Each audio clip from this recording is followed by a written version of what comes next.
आप सबका HR coaching centre में स्वागत हो। आज हम देखने वाले हैं आईएम पे ऑब्जेक्टिव क्वेश्चन देखेंगे, सही विकल्प, जो चैप्टर 1 से लेके क्लास 10 का वास्तविक संख्या से लेकर त्रिकोणमिति परिचित संख्याएं। पहला चैप्टर, दूसरा बहुपद, दो चर वाले रैखिक समीकरण, द्विघात समीकरण, समांतर श्रेणी, त्रिभुज और निर्देशांक ज्यामिति और त्रिकोणमिति का परिचय। तो सबसे पहले स्टार्ट करते हैं वास्तविक संख्याएं से। वास्तविक संख्याएं। अब पहले चैप्टर्स में ऑब्जेक्टिव क्वेश्चंस बन सकता है। पहला क्वेश्चन यूक्लिड एल्गोरिथम से बनेगा a बराबर बी क्यू प्लस आर। ये आपको ऑब्जेक्ट टाइप के लिए याद करना है, यूक्लिड विभाजन प्रमेय का कथन है। अब a बराबर क्या है यहाँ, भाज्य, और b बराबर है भाजक, और q बराबर है भागफल, और r बराबर है शेषफल। तो यहां से तीन चार फॉर्मूले बन सकते हैं। जैसे भाज्य बराबर अगर मैं बोल सकता हूं तो भाज्य बराबर बनता है भाजक इंटू भागफल, भागफल प्लस शेषफल। अब यहां से अगर मुझे शेषफल की वैल्यू, अगर भाजक निकालना है तो ये क्या होगा, भाज्य, ये प्लस का शेषफल इधर आके माइनस का शेषफल हो जाएगा अगर मुझे भाजक की वैल्यू चाहिए, और भागफल डिवाइडेड में चला जाएगा और बराबर भाजक। अब ऐसे ही क्या होगा, जैसे भागफल है ऐसे ही सेम क्या निकलेगा। अगर मुझे भागफल निकालना है तो भागफल निकालना है तो यहाँ पे होगा भाज्य, शेषफल इधर आके माइनस को जाएगा शेषफल, और डिवाइडेड में अब कौन सा, पहले भाजक था, अब भागफल की वैल्यू चाहिए तो यहाँ पे क्या आ जाएगा भाजक। यहाँ से चार फॉर्मूले बन सकते हैं। अब शेषफल भी होना, कम से कम इसमें 3 यूनिट्स की देना चाहिए, या तो भाज्य देना चाहिए, भाजक होना चाहिए, भागफल, 3 अननोन वैल्यू, एक अननोन वैल्यू होना चाहिए, 3 वैल्यू देनी चाहिए। तो पहला क्वेश्चन तो ये बन जाएगा यहाँ से पहले चैप्टर्स में से। अब पहले चैप्टर्स में से भी जैसे एलसीएम और एचसीएफ है, एलसीएम और एचसीएफ, एलसीएम और एचसीएफ, इनमें से एक रिलेशन है कि दो संख्याओं का एलसीएम, अपन ने फॉर्मूला पढ़ा था, एलसीएम इंटू एचसीएफ बराबर क्या होता है, दो संख्याओं के गुणनफल, दो संख्याओं के गुणनफल के बराबर होता है। जैसे फॉर्मूला बन जाएगा, जैसे एलसीएम इंटू एचसीएफ बराबर है ए इंटू बी। ये इसमें से दो इंपॉर्टेंट क्वेश्चन होते हैं। अब आ सकता है कि जैसे परिमेय संख्या हो, परिमेय संख्या क्या होती है। अब क्वेश्चन इंपॉर्टेंट, जैसे जीरो एक परिमेय संख्या है, ऑब्जेक्टिव क्वेश्चन में तो जीरो एक परिमेय संख्या है। परिमेय संख्या क्या होती है, जो 0/1। कंडीशन ये होती है परिमेय संख्या की p/q के फॉर्म में होना चाहिए, तो p/q के फॉर्म में, लेकिन q की वैल्यू नॉट इक्वल टू 0, मतलब q की वैल्यू 0 नहीं हो सकती, लेकिन p की वैल्यू हो सकती है। तो ऑब्जेक्ट टाइप क्वेश्चन बन सकता है। अब सबसे पहले अभाज्य और भाज्य संख्याएं। तो अभाज्य संख्याएं कौन सी होती है, अभाज्य संख्याएं सबसे छोटी अभाज्य संख्या। ऑब्जेक्ट टाइप क्वेश्चन बन सकता है, अभाज्य संख्या सबसे छोटी क्या होगी, 2 होगी, जिनके सिर्फ 2 ही गुणनखंड होते हैं, जैसे 2, 3, 5 और 7, 9, 9 नहीं, 11 और 13। ऐसे ही तो ये हो गई अभाज्य संख्याएं। और भाज्य संख्या 2 होती है, जो 2 से अब आता है, इतना ही। सेकंड चैप्टर क्या है, बहुपद। अब बहुपद में ये होता है, अब बहुपद एक घातीय बहुपद, अंशों बंद कर रोक दें। सेकंड चैप्टर देखने वाला है, जैसे बहुपद। अब बहुपद क्या होता है, ठीक है। बहुपद मतलब क्या होता है, बहु प्लस पद, जिसमें 1 से 2, 2 से 3, 4 से अधिक पद होते हैं, उसी को होता है बहुपद। दो पदों के समूह भी कह सकते हैं। जैसे पहला होता है एक घातीय बहुपद, इसको रैखिक बहुपद भी बोलता हूं मैं, रैखिक बहुपद, जिसकी घात 1 हो, मतलब ax प्लस बी। ये क्या है, बहुपद है। जैसे 2x प्लस 3, ये एक घात है जिसकी घात 1 हो। दूसरा होता है द्विघात बहुपद। द्विघात बहुपद, द्विघात बहुपद कौन सा होता है? द्विघात बहुपद को हम बोल सकते हैं जैसे जिसकी घात 2, जिसकी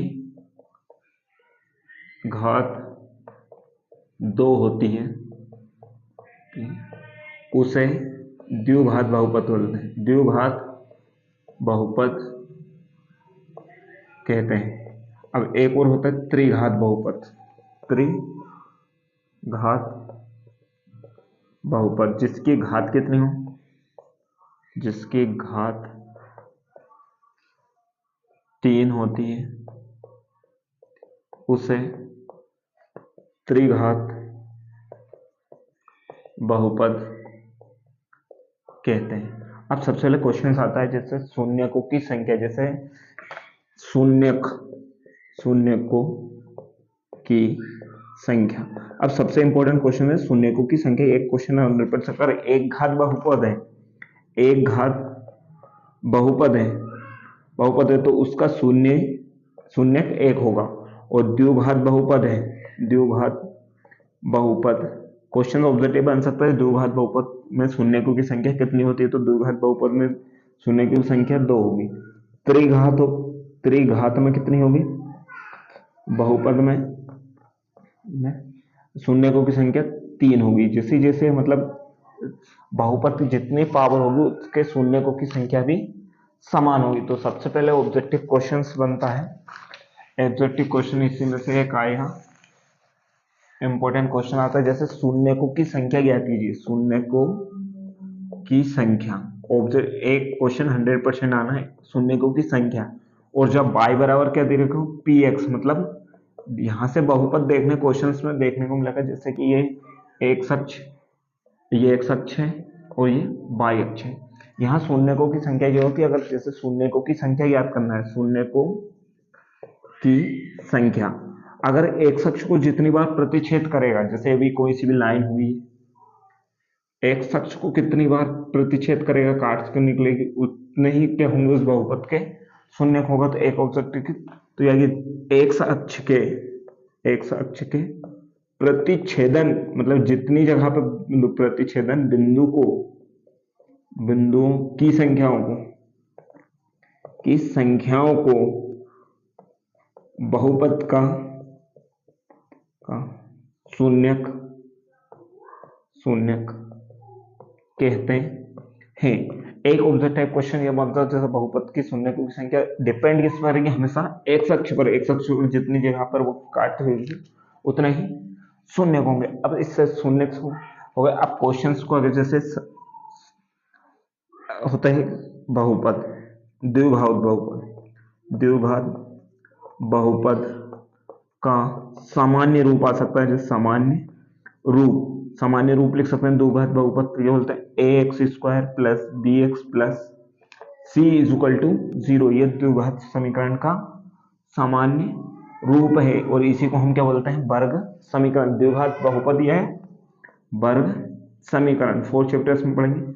अब इसमें सबसे पहले तो शून्यक है, तो शून्यकों का योगफल। दो इंपॉर्टेंट क्वेश्चन फॉर्मूले हैं शून्यकों का गुणनफल। सबसे पहले ऑब्जेक्टिव क्वेश्चन में है शून्यकों का गुणनफल अल्फा इंटू बीटा बराबर क्या होता है? c अपॉन ए। शून्यकों का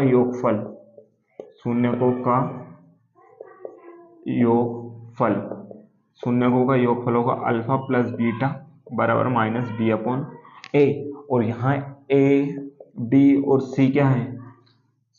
सी अचर राशि है और अल्फा तथा बीटा ये शून्यक है। तो एक तो इंपॉर्टेंट क्वेश्चन ये बन गए, दो ऑब्जेक्टिव क्वेश्चन इसमें थे। अब आते हैं त्रिघात चैप्टर 3, दो चरों वाले रैखिक समीकरण। अब दो चरों वाले रैखिक समीकरण में जैसे रैखिक समीकरण तो सबसे पहले क्या होगा? रैखिक समीकरण, और समीकरण बोला मतलब रैखिक समीकरण बोला दो चरों वाले, तो दो चर में जिसमें दो चर होंगे तो सबसे पहले चर क्या होते हैं और अचर। चर तो वो x y z ABCD के अल्फाबेट होते हैं, सिर्फ अचर को में a b c के अलावा अन्य कोई सा भी एलिमेंट्स अचर में नहीं हो तो अचर राशि जो जिसकी राशि समय के साथ नहीं बदलती है 2, और एक्स वाई जेड इनको बोलते हैं चर जिनकी राशि समय के साथ बदलती रहती है उसको चर बोलते हैं। जिन राशियों का मान समय के साथ नहीं बदलता उन्हें अचर कहते हैं। तो रैखिक समीकरण क्या होगा? वह समीकरण, डेफिनेशन आ सकती है जिसकी घात, अभी क्वेश्चन में पढ़ा, जिसकी घात एक होती है उसे रैखिक समीकरण कहते हैं। अब रैखिक समीकरण तो कहते हैं लेकिन रैखिक समीकरण का सामान्य रूप आएगा रैखिक आईएमपी है। रैखिक समीकरण का सामान्य रूप क्या लिख सकता हूं मैं? सामान्य रूप में a1x plus b1y plus c1 is equal to 0। ये रैखिक समीकरण का सामान्य रूप है। जैसे सेकंड इक्वेशन दी तो a2x plus b2y plus c2 is equal to 0। इसी से रिलेटिव हो सकते हैं जैसे कि तीन इसमें ऑब्जेक्टिव क्वेश्चन बनेंगे, जैसे कि जब दो रेखा एक दूसरे को प्रतिच्छेद करती हैं। कंडीशन याद रखना है कि जब दो लाइन एक दूसरे को प्रतिच्छेद करती है, जैसे एक फर्स्ट लाइन ये सेकंड लाइन, ये दोनों को प्रतिच्छेद, तो कंडीशन शर्त है ऑब्जेक्टिव क्वेश्चन में a1/a2 बराबर नहीं है b1/b2, और एक ये क्या होगा? एक अद्वितीय हल होगा और रेखाएं तो प्रतिच्छेद होंगी। ये क्वेश्चन ऑब्जेक्टिव क्वेश्चन होता है। लेकिन जब दो रेखा आपस में, और जब क्या होती है? जब दो रेखा एक दूसरे के समांतर होती है तो शर्त इसकी है एक दूसरे के समांतर होंगी, मतलब ये वाली दूसरे की रेखा, फर्स्ट रेखा ये है, सेकंड रेखा ये है। जब ये दोनों एक दूसरे के समांतर होगी तो इसका कंडीशन बनेगी कि समांतर होगी तो कोई भी हल नहीं होगा। तो सबसे पहले कंडीशन रहेगी a1/a2 बराबर तो रहेगा b1/b2, लेकिन नॉट इक्वल टू c1/c2, मतलब इन दोनों के मान के लिए ये करना। और रेखाएं कैसी होंगी? समांतर होंगी और एक कोई भी हल नहीं होगा। अब सबसे पहले एक तो ऑब्जेक्टिव ये होगा। अब ऑब्जेक्टिव के साथ ये बन सकता है कंडीशन, एक ऑब्जेक्टिव लास्ट वाला ऑब्जेक्टिव बन सकता है मोस्ट आईएमपी को, जब दो रेखाएं आपस में संपाती होती हैं। शर्त a1/a2 b1/b2 बराबर है c1/c2। अब लाइन यहाँ क्या होगा? अनेक हल होंगे क्योंकि लाइन जब दूसरे को, एक पहली लाइन गई दूसरी लाइन इसी पर पैरेलल होगी तो यहाँ बहुत से बिंदु पर आपस में क्या करेगी? प्रतिच्छेद करेगी। यहाँ जैसे इंटरसेक्ट पे एक ओ पे करेगी, एक बिंदु पर करेगी, इसलिए इसका एक अद्वितीय है। अब ये दोनों तो करेंगे ही नहीं आपस में, इन्हीं को तो देखना है। तो अब सबसे पहले तो तीन क्वेश्चंस तो ये हो गए। अब बचा कौन से? जैसे इससे बन सकता है, अब आता है द्विघात समीकरण। इसमें अच्छा दो और इंपॉर्टेंट बन सकते हैं, संगत और असंगत। ऑब्जेक्टिव क्वेश्चंस बनेंगे जैसे असंगत और संगत में ये होगा, संगत में दो कंडीशन आएंगे, a1/a2 बराबर नहीं है b1/b2, मतलब एक अद्वितीय हल तो है, तो वो लाइन क्या होगी? संगत होगी। और a1/a2 बराबर है b1/b2 बराबर है c1/c2, इसमें संगत होगी। असंगत किसमें होगी? जिसमें कोई भी हल नहीं होगा, जैसे a1/a2 बराबर है b1/b2 बराबर नहीं है c1/c2। अब तीन ऑब्जेक्टिव यहां से इतना बन सकता है और रोक ले, ठीक।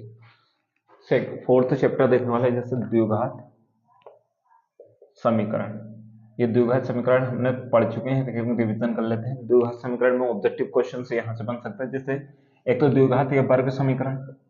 अब वर्ग समीकरण है तो वर्ग समीकरण का सामान्य रूप तो आएगा, तो वर्ग समीकरण ax² plus bx plus c बराबर 0, ये वर्ग समीकरण का सामान्य रूप है। अब सेकंड चैप्टर में बहुपद में अपन देख चुके, लेकिन एक क्वेश्चन द्विघात समीकरण का, एक द्विघात समीकरण, यहाँ पे देख लेते समीकरण का, जब शून्यकों का योगफल, शून्यकों का योगफल प्लस तथा शून्यकों का गुणनफल, शून्यकों का गुणनफल दिया हो तब एक फॉर्मूला और रहेगा था अपना द्विघात समीकरण में, जैसे x square minus alpha plus beta x plus alpha into beta is equal to 0। ये द्विघात समीकरण वर्ग समीकरण का सामान्य रूप इसको बोलते हैं जब शून्यक दिए हो। अब द्विघात बहुपद, अब एक में श्रीधराचार्य सूत्र, ये इंपॉर्टेंट है, श्रीधराचार्य सूत्र, ये इंपॉर्टेंट है, सूत्र बोलते हैं x बराबर minus b plus minus b square minus 4ac divided में 2ac। ये श्रीधराचार्य ने सूत्र श्रीधराचार्य ने वैज्ञानिक ने दिया था, इसको श्रीधराचार्य सूत्र भी कहते हैं। अब ये दो तो इंपॉर्टेंट क्वेश्चन ही हो गए। अब द्विघात में एक विविक्तिकर सूत्र होता है, विविक्तिकर का सूत्र होता है d बराबर बी स्क्वायर माइनस 4ac। अगर ये वाला इस वाले पार्ट की बात करता हूँ तो यहाँ पर विविक्तिकर, लेकिन दो मूल होते हैं, जैसे मूल के लिए भी फॉर्मूला होते हैं, 2-3 इंपॉर्टेंट फॉर्मूले और होते हैं, जैसे दो वास्तविक और क्या होता है भिन्न मूल हूं तब क्या होता है, तब बी स्क्वायर माइनस 4ac की वैल्यू 0 से क्या होगी, बड़ी होगी। और जब दो वास्तविक तो होंगे, वास्तविक और ये क्या होंगे, बराबर होंगे, दो वास्तविक बराबर मूल हों, तब विभक्त कर बी स्क्वायर माइनस 4ac की वैल्यू क्या है, 0 के इक्वल होगी। अब दो कोई भी मूल नहीं, जब कंडीशन में कोई भी मूल नहीं है तब क्या होगी, बी स्क्वायर माइनस 4ac की वैल्यू 0 से क्या होगी, लेस देन होगी। तो ये 3 इंपॉर्टेंट ऑब्जेक्टिव क्वेश्चंस यहाँ से बन सकते हैं। अब 4 क्वेश्चन ऑब्जेक्टिव हो गए, 1 2 3 4 और 5। अब चलते हैं समांतर श्रेणी, समांतर 5th चैप्टर देखना, समांतर श्रेणी। अब समांतर श्रेणी में इंपॉर्टेंट ऑब्जेक्टिव क्वेश्चन बनते हैं, जैसे n वा पद, एक तो n वा पद का सूत्र, n वा पद का सूत्र क्या होता है, n वा पद का सूत्र an बराबर a plus n minus 1 into D. पहले तो ये ऑब्जेक्टिव, जैसे प्रथम पद को क्या बोलता हूं मैं, a बोलता हूं, द्वितीय पद को क्या बोलता हूं, a प्लस डी, मतलब सार्वंतराल सेम, जैसे 1 2 3 4 5 6 सीक्वेंस में, मतलब एक इनका डिफरेंट है, एक 2 में से एक को उठाए, 3 में से एक को उठाए, इनका डिफरेंट क्या होता है, एक, मतलब जिनका डिफरेंट कॉमन होता है उसी को समांतर श्रेणी बोलते हैं। जैसे 2 4 सीक्वेंस में 2 4 6 8 10, 4 में 2 गए तो 2, 6 में 4 गए तो 2, 8 में 6 गए तो 2, 10 में 8 गए तो 2, इन सभी को क्या बोलता हूं मैं, समांतर श्रेणी। तो n वा पद का सूत्र है an बराबर a प्लस n, तो यहाँ an आ सकता है या l, इसको क्या बोलता हूं मैं, अंतिम पद, इनको बोलता हूं अंतिम पद। a बराबर क्या बोलते हैं, प्रथम पद, और n तो है पद, जो कितने पद है, पद का नाम n पद, और d क्या होता है, सार्व अंतराल। अब यहां से ऑब्जेक्टिव क्वेश्चन बन सकते हैं, जैसे a निकालना हो प्रथम पद, तो इसको लिख सकता हूं मैं, अंतिम पद बराबर प्रथम पद प्लस पद माइनस 1 और ये सार्व अंतराल। अब जिसकी आवश्यकता है उसके फॉर्मूला बन सकता है, जैसे प्रथम पद निकालना हो तो अंतिम पद में से माइनस कर दो, जितने पद हैं उतने, और सार्व अंतराल d से डिवाइडेड कर दो, तो ऐसे ऑब्जेक्टिव बन सकते हैं। मतलब n वा पद का सूत्र याद रखना, an, इसी को क्या बोलता हूँ, l, ठीक है। एक तो n वा पद हो गया, अब इसी को एक लास्ट अंतिम पद, जब पहला पद और अंतिम पद दिया हो तब n वा पद का योग का फॉर्मूला है Sn बराबर n/2 a प्लस l, ये जब अंतिम पद और प्रथम पद दिया हो, और अंतिम पद दिया हो nवें पद का और n भी दिया हो, n, तब ये ऑब्जेक्टिव क्वेश्चन बन सकता है। और एक तो nवा पद का फॉर्मूला होता है nवा पद का योग, n पदों का योग, n पदों का योग, n पदों का योग का फॉर्मूला है Sn बराबर n/2 2a plus n-1 into D bracket close. इसको बोलते हैं n पदों का योग का फॉर्मूला। अब इसमें से तो 3 ही ऑब्जेक्टिव क्वेश्चन बन सकते हैं। तो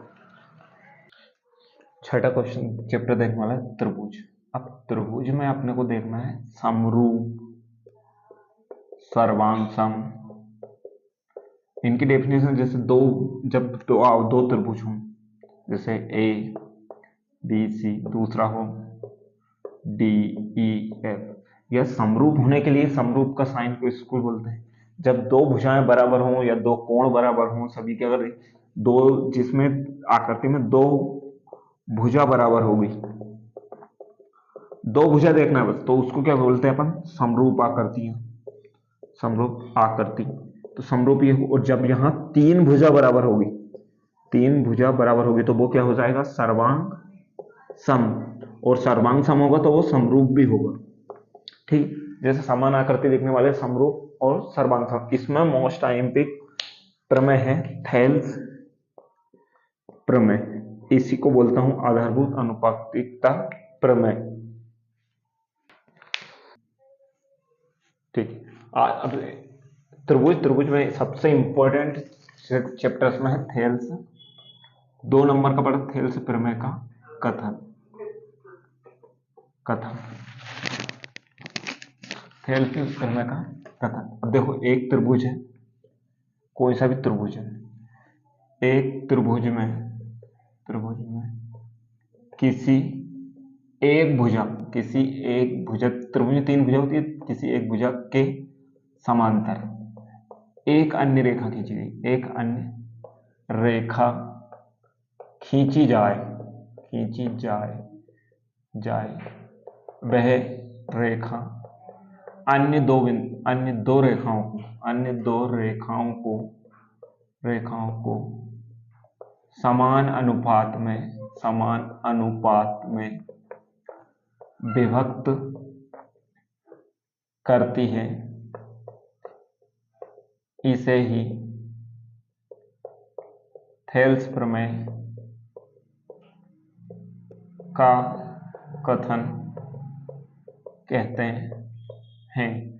अब थेल्स प्रमेय का पूर्ण नाम है आधारभूत अनुपातिकता प्रमेय, इसी को थेल्स प्रमेय कहते हैं। इसका कंडीशन आएगी, जैसे मैंने मान लिया ए बी सी एक त्रिभुज है, बीसी के समांतर एक रेखा खींची गई, मतलब बीसी के समांतर डी एक रेखा खींची गई, बीसी के समांतर एक डी रेखा खींचूंगा, तो जो एडी का रेशो बनेगा, एडी बटे डीबी को विभक्त करेगी, बराबर किसके होगा, ए ई बटे ई सी, और इसी को क्या बोलते हैं अपन, थेल्स प्रमेय। इसका एक क्वेश्चन थेल्स प्रमेय का कथन, देखिए ये इंपॉर्टेंट 100% आईएमपी क्वेश्चन है।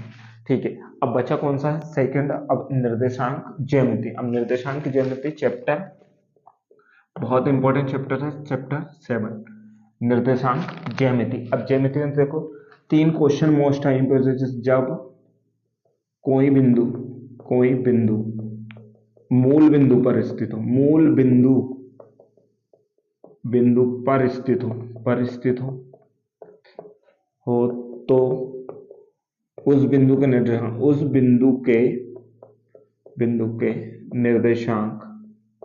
निर्देशांक होंगे 0 0, मतलब कोई बिंदु जैसे एक ए बी सी, कोई बिंदु यहाँ स्थित है तो एक्स वाई की बात चल रही है, यहाँ एक्स है ये वाई, तो यहाँ बिंदु पर हो तो 0 0। अगर कोई बिंदु एक्स अक्ष पर स्थित हो, सेकंड कंडीशन, तीनों मोस्ट आईएमपी, जब कोई बिंदु, ऑब्जेक्टिव कर रहे हैं, कोई बिंदु किस पर स्थित हो, एक्स अक्ष पर स्थित हो, तो उस बिंदु के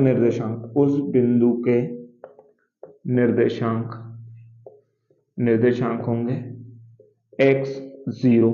अब जैसे कंडीशन बनेगी जैसे कोई बिंदु क्या हो बाई अक्ष पर स्थित हो तो उसके कोऑर्डिनेट होंगे 0 और बाई, मतलब बाई अक्ष पर क्वेश्चन आएगा जब कोई बिंदु, कोई भी बिंदु हो सकता है, कोई बिंदु बाई अक्ष पर स्थित हो, बाई अक्ष पर स्थित हो, स्थित हो तो उसे उस बिंदु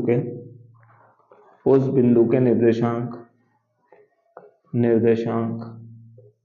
उस बिंदु के निर्देशांक क्या होंगे 0 और y, मतलब x अक्ष पर स्थित है तो x की वैल्यू x होगी और y की वैल्यू 0 होगी। जब y अक्ष पर होगा तो x की वैल्यू 0 होगी, y अक्ष की 0, और मूल बिंदु पर होंगे तो 2 की वैल्यू क्या होती है, मूल बिंदु का निर्देशांक ऑलरेडी क्या होता है 0, जो इसका मिड पॉइंट होता है। अब बच इसमें से ऑब्जेक्ट टाइप क्वेश्चन 7 चैप्टर्स में अब दूरी सूत्र सबसे इंपॉर्टेंट है, दो बिंदुओं के बीच की दूरी। अब दो बिंदुओं के बीच की दूरी के लिए हम देखने वाले हैं बिंदुओं के बीच की दूरी। अब बीच की दूरी इसी को डिस्टेंस बोलते हैं, जैसे डी से भी डिनोट कर सकते हैं। जैसे एक बिंदु ए है, दूसरा बी है, एक निर्देशांक से x1 y1, बी के हैं x2 और y2, मतलब दो बिंदु होंगे तो मतलब एक करनी x2 में से x1 का होल स्क्वायर घटाएंगे, x में से x अक्ष घटेगा और y2 में से y1 का होल स्क्वायर। आप ये भी लिख सकते हो जैसे जरूरी नहीं x1 में से आप x1 में से x2 को घटाइए, लेकिन x अक्ष में से x अक्ष घटेगा, y अक्ष में से और y1 में से y2 को घटाइए, दोनों के रिजल्ट सेम आएगा, बस साइन चेंज होंगे और कुछ नहीं, रिजल्ट सेम आएगा, वैल्यू सेम। अब इसी में आता है विभाजन सूत्र एक इंपॉर्टेंट फॉर्मूला है। यहाँ से ये हो रहा है दोनों की तैयारी हो, जैसे यहाँ लेंगे, यहाँ m1 प्लस m2, यहाँ भी m1 प्लस m2। अब जब ये क्रॉस है तो x2 का मल्टीप्लाई m1 के साथ प्लस x1 का मल्टीप्लाई m2 के साथ, सेम ऐसे y2 का मल्टीप्लाई m1 के साथ और m2 का मल्टीप्लाई y1 के साथ। अगर x अक्ष के अगर मुझे एक xy की वैल्यू ज्ञात करना, जैसे कंडीशन ये है, एक बिंदु यहाँ है, एक बिंदु यहाँ स्थित है। अब यहाँ मुझे p की ज्ञात करना है कि कौन सा वेक्टर, मतलब pxy है, ये x1 है, ये y1 है, ये x2 है और y2 है। तो ये फॉर्मूला विभाजन सूत्र से हम देख सकते हैं। अब इंपॉर्टेंट क्वेश्चन तो ये होगा। अब इसी में तो 2-3 क्वेश्चन और हैं, जैसे क्वेश्चन में है इंपॉर्टेंट, एक इंपॉर्टेंट आता है समचतुर्भुज का क्षेत्रफल, समचतुर्भुज का क्षेत्रफल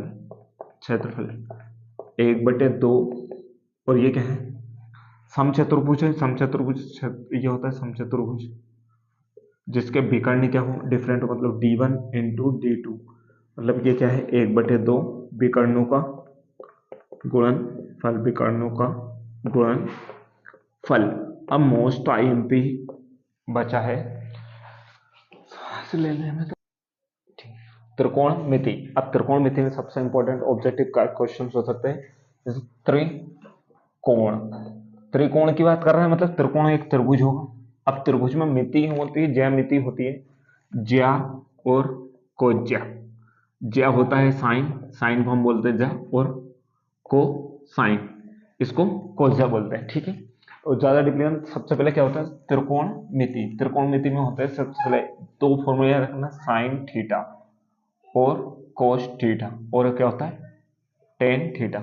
यही है त्रिकोणमिति, ये ज्या बोलते हैं इनको। साइन थीटा का अपोजिट क्या होता है, इंपॉर्टेंट फॉर्मूला है साइन थीटा का अपोजिट। सबसे पहले सम्मुख भुजा बटे क्या होता है साइन थीटा बराबर सम्मुख बटे कर्ण। कोस थीटा बराबर क्या होता है संलग्न भुजा बटे कर्ण। और टेन थीटा बराबर क्या होता है सम्मुख भुजा बटे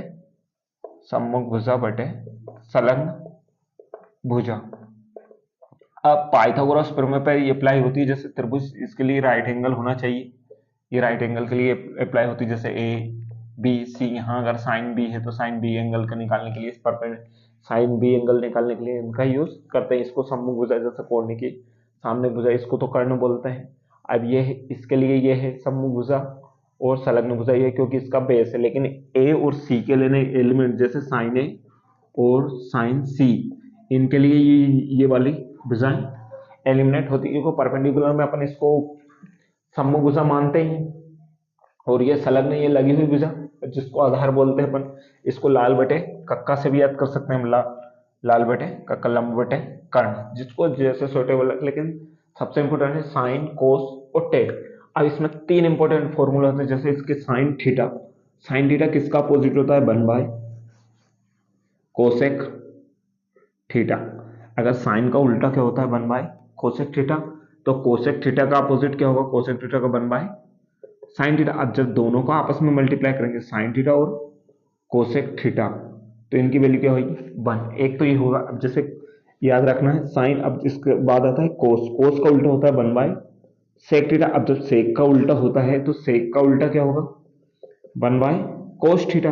और जब सेक थीटा और कोस थीटा का मल्टीप्लाई करते हैं तो इनकी वैल्यू तो कितनी आती है, 1। एक और होता है टेन थीटा, टेन थीटा का तो ये होता है साइन थीटा, साइन थीटा को कोस थीटा से डिवाइडेड कर दो तो टेन थीटा निकल आया। टेन थीटा का अपोजिट क्या होता है, एक और फॉर्मूला होता है, टेन थीटा बराबर क्या होता है, 1 बाय कोट थीटा। और कोट थीटा का अपोजिट क्या, कोट थीटा बराबर क्या होगा, 1 बाय टेन थीटा। अब कोट थीटा इसका अपोजिट होगा टेन, टेन का, तो कोट थीटा बराबर ये पलट जाएगा तो कोस थीटा बटे साइन थीटा बन जाएगा।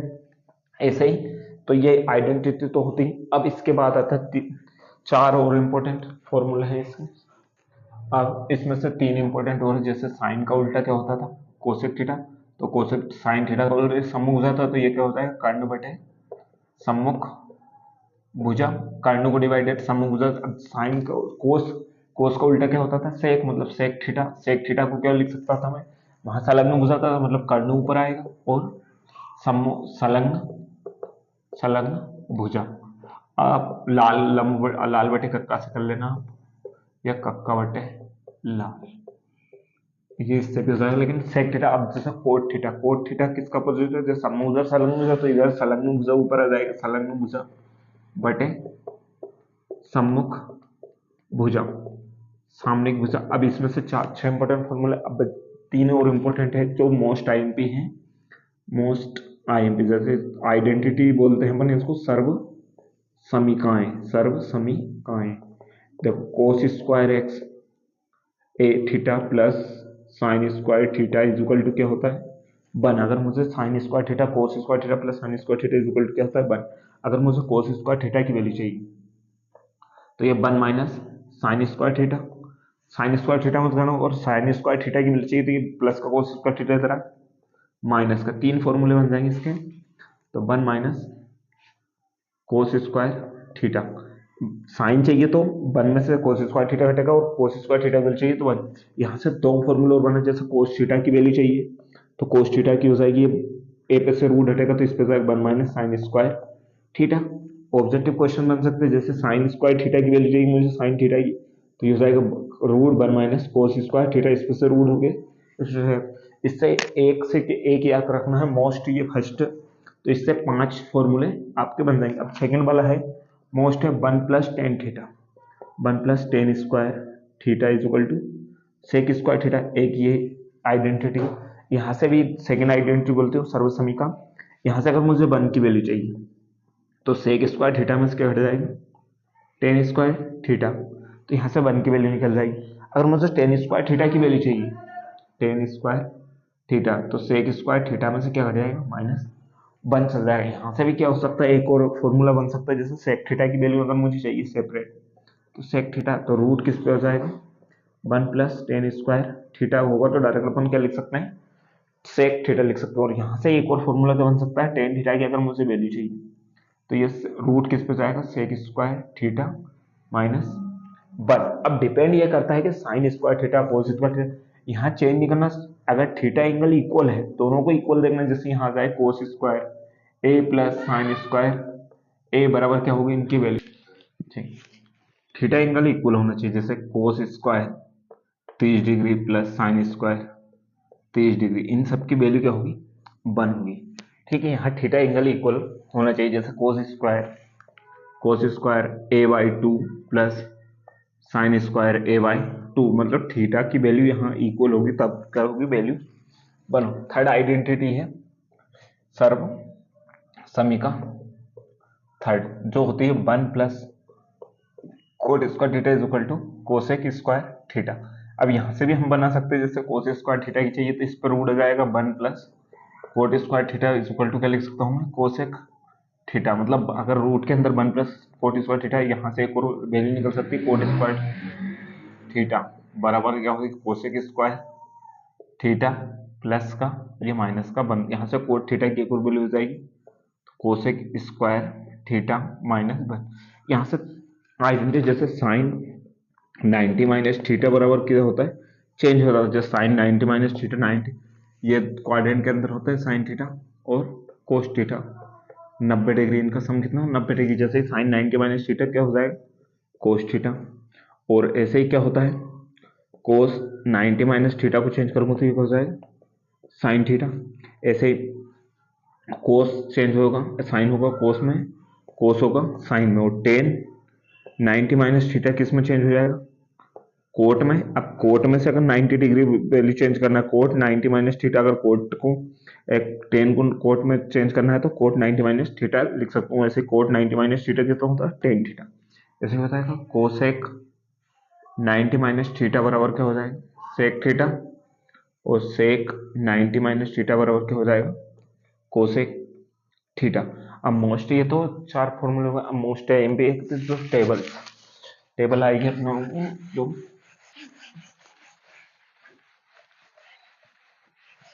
देख करो। अब सबसे पहले होती है साइन, ये 0 डिग्री, 30 डिग्री, 45 डिग्री, 60 डिग्री और 90 डिग्री। सबसे पहले होता है साइन। साइन 0 डिग्री की वैल्यू 0, साइन 30 की 1/2, इसकी 1/√2, इसकी हो जाएगी 1√3/2 और इसकी वैल्यू 1। ये आपको निकालना है, जैसे ये इससे भी निकाल सकते हैं। अब साइन के बाद होता है कोस, कोस थीटा की कोस 0 की, इसका उल्टा हो जाएगा तो ये हो जाएगी जो कोस की, तो ये 1 इधर से लिख देंगे √3/2, 1/√2, 1/2 और ये 0। अब जैसे टेन की निकालना है, टेन थीटा को साइन को कोस से डिवाइडेड कर 1 को 0 से डिवाइडेड करेंगे तो 0 आएगी। जैसे 0 से 1 को डिवाइडेड करूंगा मैं तो क्या आएगा, 0 आएगा, तो ये 0। अब इसकी क्या होगी, 2 से 2 कैंसिल होगा तो 1/√3 और ये क्या हो जाएगी 1/2 से 10 45 की 1 और ये इसकी होगी, इसको इससे डिवाइडेड करेंगे तो ये क्या हो जाएगा √3 और ये क्या होगी 1/0। 1/0 क्या होती है, इन्फिनाइट, अनंत, तो परिभाषित नहीं। अब इसको परिभाषित नहीं कर सकते। जैसे अब इसका भाई आता है, साइन का उल्टा होता है कोसेक थीटा। अब साइन की 0 की वैल्यू 0/1 है तो इसकी 1/0, तो ये परिभाषित नहीं है, सिर्फ नहीं, क्योंकि ये 0 है, 0 का 0/1 होता है तो 1 का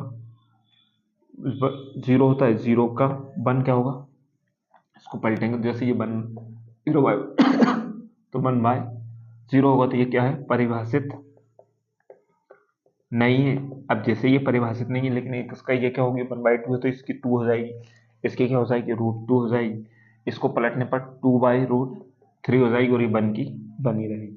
अब जैसे ही कोस की बात आएगी, कोस की वैल्यू 1 है तो सेक, कोस का उल्टा क्या होता है सेक थीटा, तो इसकी वैल्यू क्या होगी 1 होगी, इसकी क्या होगी 2/√3, ये इसका अपोजिट होता है तो इधर से लिख लेंगे सीक्वेंस, जैसे 1 2√3, ये √2 सेम रहेगी, ये 2 और ये परिभाषित नहीं है। अब इसके नहीं है, अब फोर्थ वाला है, अब क्या आएगा कोट थीटा की वैल्यू निकल 10 की 0 है तो इसकी 1/0 होगी, तो 1/0 क्या होगी, ये परिभाषित नहीं है, ये परिभाषित नहीं है। अब इसको पलटेंगे तो ये क्या होगी √3, इसको इसकी तो बनी होगी, इसकी क्या हो जाएगी पलटने पर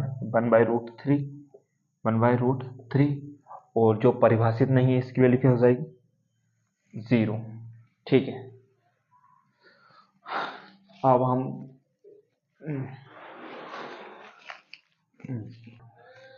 हम नेक्स्ट वीडियो पर चैप्टर 9 से लेकर 14 तक डालेंगे। और अगर हमारी ये वीडियो ऑब्जेक्ट टाइप क्वेश्चन डालें, इसमें सभी ऑब्जेक्ट टाइप, अगर वीडियो अच्छी लगी तो लाइक शेयर सब्सक्राइब जरूर करें। Thank you.